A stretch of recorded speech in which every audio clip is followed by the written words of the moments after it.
You don't need a diet. You don't need the perfect plan. And you don't need the perfect coach. Now, why would I be saying this? I mean, after all, I coach people, but is that really what you need?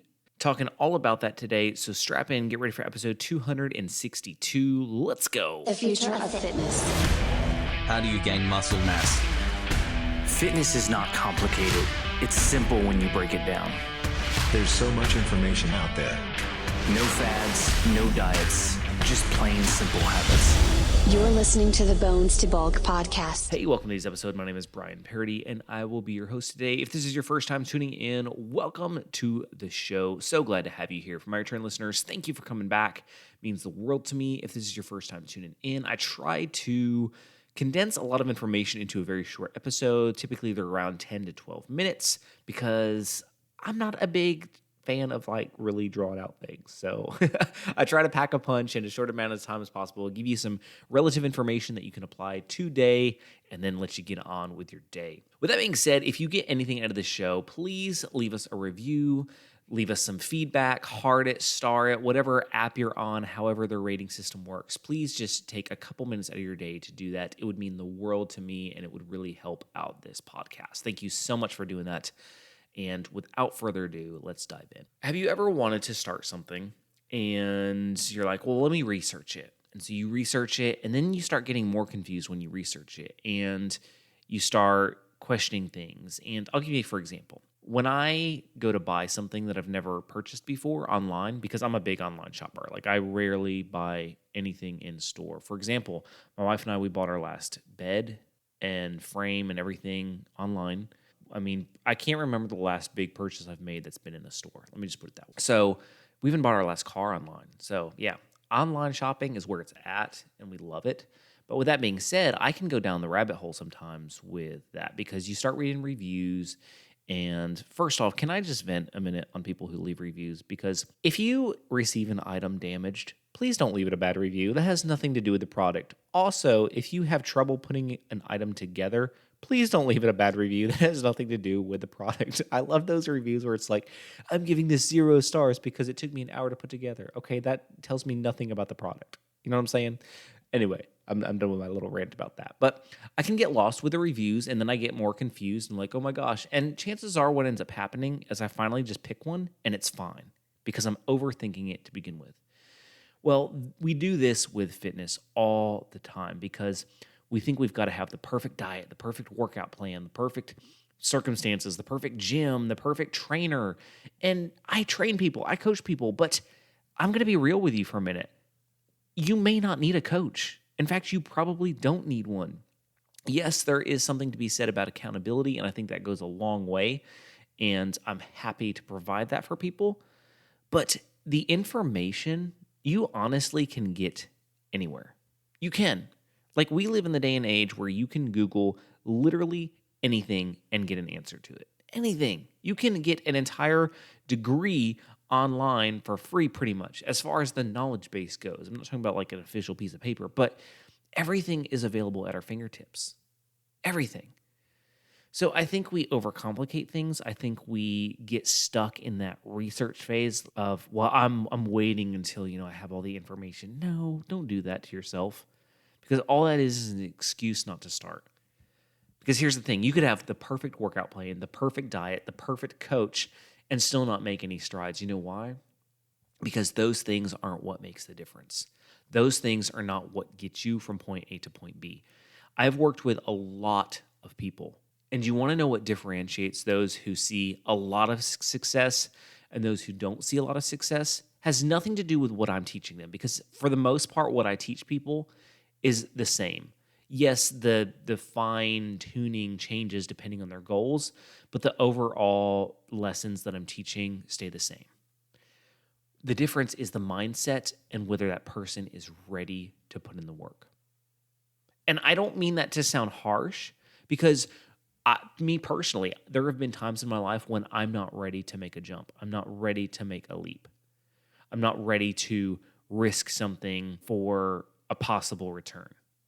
I'll give you a very real world example of that. Recently, my wife and I, we invested in something, And it was very scary at first. I'm very big on like saving, and I'm extremely tight with money. And so this investing, investing is always, there's always a little bit element of risk. Even the smartest investment, there's always a little bit of risk. And so I was very hesitant towards that. It ended up being a really good thing that we invested in. And looking back, I'm like, wow, that was like one of the best decisions. But in that moment, you're very fearful. And I get that. I get that fear. It's very real. And me just saying to get over it, that's obviously not going to help you with anything. That doesn't help anybody just saying get over it, because we have to come face to face with, are we ready to tackle our inner demons? Because that's who we're fighting against.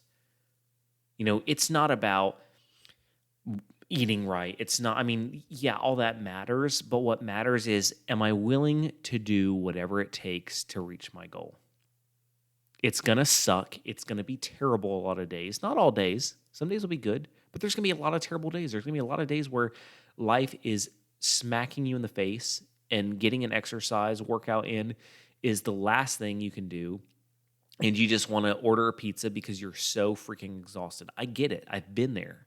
Shoot, I still have days like that almost on a weekly basis. Like, it doesn't go away. The thing is, you have to understand, am I going to give into this and allow the comfort mindset to come in? Or am I going to fight this because I want to get to my destination? Now, I don't want you to get confused that I never have those days, because I do. I absolutely 100% have those days where I'm like, screw it. I'm just going to relax today. I'm not going to work out, and I'm going to eat some crap. I have those days. But let me be clear on something. I know that I can afford to have some of those days, and I make sure those days are few and far between. Those aren't an everyday habit, because I know if that becomes an everyday habit, then I'm going to slip back into a very unhealthy state. So it's about finding that balance. It's not that you can never have a day like that, because we're all human, we all fail, we all are imperfect, but that can't be the norm. And especially if you're early on in your journey, it's even harder to allow those days in, because you haven't built those really solid habits to make up for it.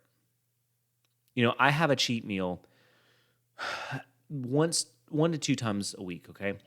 And I also have a couple drinks usually. But those days, I'm still very conscious of what I'm eating leading up to that. For example, I'll be way under my calories by the time I hit my cheat meal. I'm making up for it. I'm still conscious of that. I'm still, even though my macros are not going to be on point, I know my calories are still pretty much in the normal range of what I should be consuming, because I've eaten so few leading up to it that I'm not going over my calories. Does that make sense? So even though I'm enjoying, even though I'm letting myself cut loose, even though I'm just eating whatever, I'm still very, very cognitive of what I'm eating and how much I'm eating. And that's the key. Again, it's all about balance, but you have to balance it out. You can't just say, well, I deserve this because it's been a tough day. Well, what did your eating look like up to that point that day? If you're already over your calories, then you don't want to just order a pizza and veg out. So you've got to weigh the things. Here's what it comes down to, and I'll wrap this up. Just if you take anything away, take this away. You have to know what you want. And then you have to be willing to put in the work for that. Because I can say, you know what? I want to be a millionaire, which, hey, I kind of do. You know what I'm saying? Who of us would say no to that? But I know that to get to that point is a shit ton of work. It doesn't just fall in your lap. It's a lot of work. It means working all night sometimes. It means foregoing sleep. It means foregoing pleasure. It means foregoing going out with your friends and working your ass off. These people who become millionaires, there's the few exceptions who had some weird thing happen to them or won the lottery or whatever. But like the people who actually built their wealth, they worked their asses off.